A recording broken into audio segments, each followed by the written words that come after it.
With Radio Algeria International, you will not miss a single major political or economic event. Radio Algeria International, our voice in the world.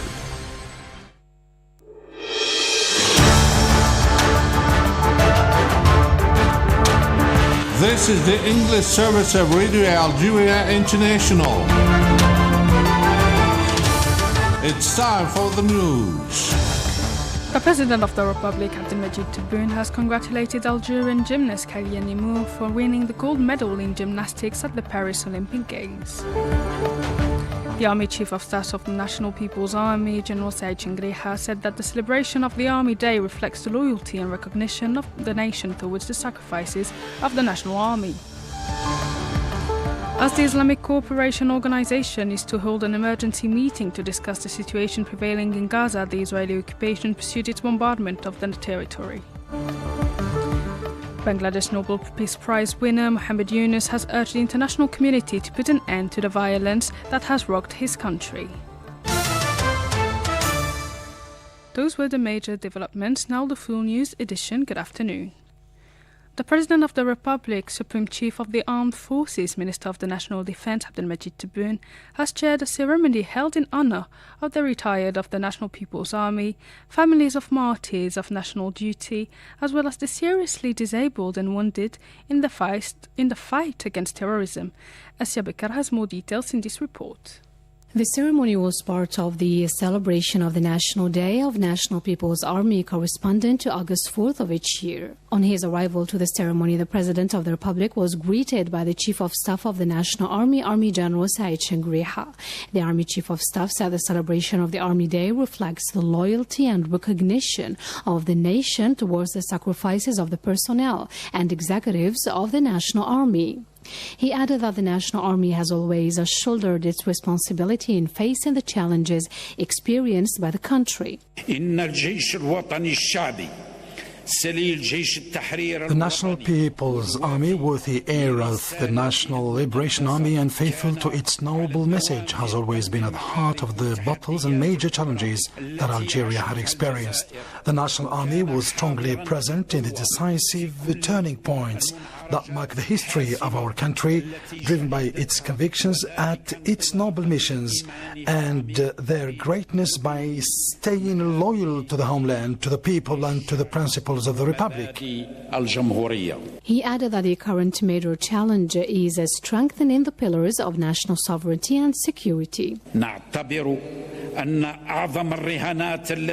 consider that the major challenges that require great efforts are the challenges of preserving the independence of Algeria and strengthening the pillars of its national sovereignty, security and the preservation of the strength and resilience of its people's unity, given that the world witnesses major challenges and unsafe changes backed by international parties that work on remapping the world according to their objectives and benefits.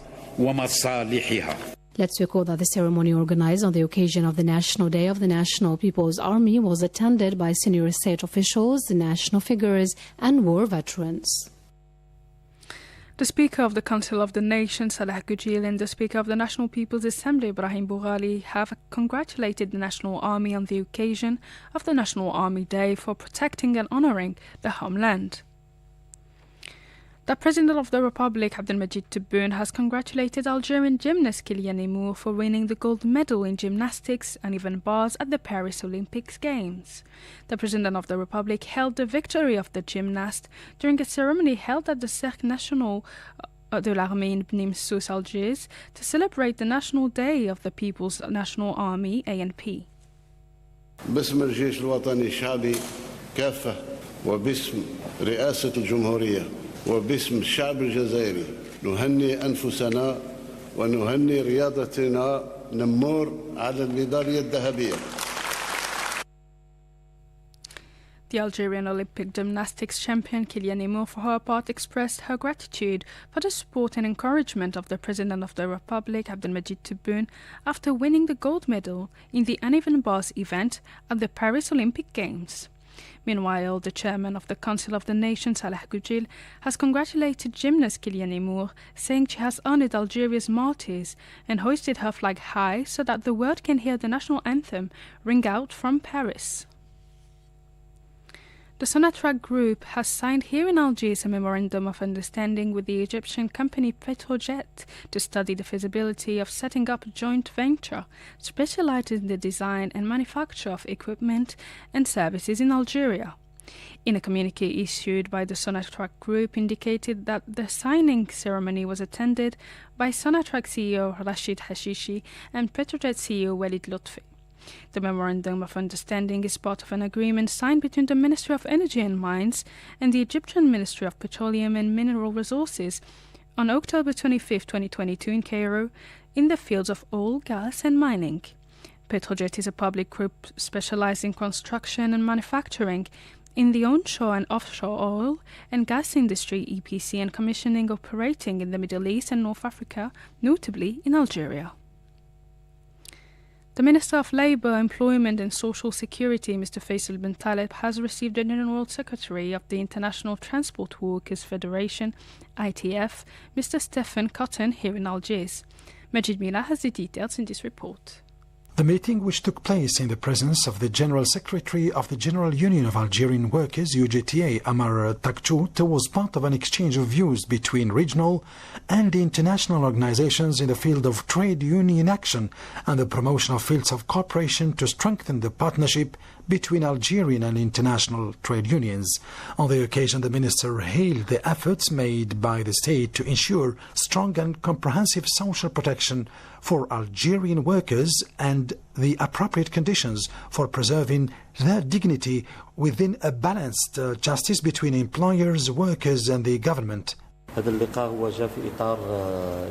meeting is part of the exchange of views between regional and international organizations in the field of trade union work and aims to strengthen partnership between the Algerian Trade Union and the International Trade Union, as well as to intensify the efforts of the Algerian state in the field of the protection of Algerian workers and the setting up of appropriate conditions to preserve their dignity, and the efforts in the field of social protection through a balanced justice between the employer and the worker, as well as presenting the trade union environment in Algeria through its multiple components and its contribution to the enrichment of the atmosphere. It is also aimed at presenting trade unions in Algeria, notably their contribution to promoting the labor field. He also presented the achievements made by Algeria, such as wage increases and the upgrading of retirement allowances and pensions, referring to the trade union environment in Algeria with its different components and the protection of the right to trade union action, which has contributed to the enrichment of social dialogue that the state is working to strengthen. The ITF General Secretary, for his part, praised Algeria's efforts to strengthen social capacities, notably through wage increases, the well-being of Algerian workers and the prosperity of society in various fields, especially after the reduction in the value of income tax, expressing his wish to strengthen cooperation links in various fields.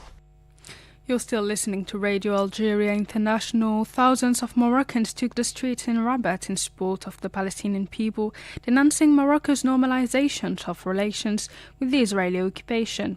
For activist and former president of the Moroccan Human Rights Association, Khadija Riedi, the Moroccan regime is complicit with the Israeli occupation in its genocide against the Palestinians. These are not the first demonstrations against these shameful agreements between the Moroccan regime and the Zionist state. Since the agreements were signed, there have always been demonstrations, marches, press releases, appeals and protests, and some people have been imprisoned for demonstrating or speaking out against the normalization. They were recently released with a pardon granted a few days ago, but there are still 13 people on trial for protesting against these agreements, so this is not new for us. That was the statement of activist and former president of the Moroccan Human Rights Association, Khadija Riedi. As the Islamic Cooperation Organization is holding an emergency meeting in 2 days' time to discuss the situation prevailing in Gaza, the Israeli army pursued its bombardments of the territory, killing and wounding scores of Palestinians. The news agency Wafa stressed that about 12 people were killed in airstrikes carried out by the Israeli army against the area of Deir el-Balah and Khan Yunis in the southern part of the enclave. This came as the UN High Commissioner for Human Rights called on the international community to urgently take action to avert an extended conflict in the Middle East. In a similar move, the group of the 7 most industrialized countries, or G7 group, called for moderation and for steps to be taken rapidly to secure de-escalation to prevent the situation from turning into an extended conflict in the region. This highlights the increasing tension over an escalation of the conflict between Iran and Israel, which have exchanged threats following the assassination of Hamas leader Ismail Haniyeh. In Bangladesh, the army has announced the formation of an interim government following the resignation of Sheikha Hasina, who has been confronted for weeks to anti-government protests. In a TV broadcast speech, Military Chief General Walker Uzzaman argued that the country had much suffered, notably in its economy hit, affirming that it is time to end violence, as many people had been killed. He ruled out the idea of imposing a state of emergency if the situation improved. At least 300 people were killed since anti-government protests were staged last month to denounce quotas imposed on public service recruitment. Prime Minister Sheikha Hasina has been forced to flee after thousands of demonstrators stormed the presidential palace in Dhaka. Sheikha Hasina, who is the elder of the founder of Bangladesh, has been facing the worst crisis ever since she came to power in 2009. The M23 rebellion has seized the Ugandan border town of Ishasa in the east of the Democratic Republic of the Congo, where ceasefire was supposed to start.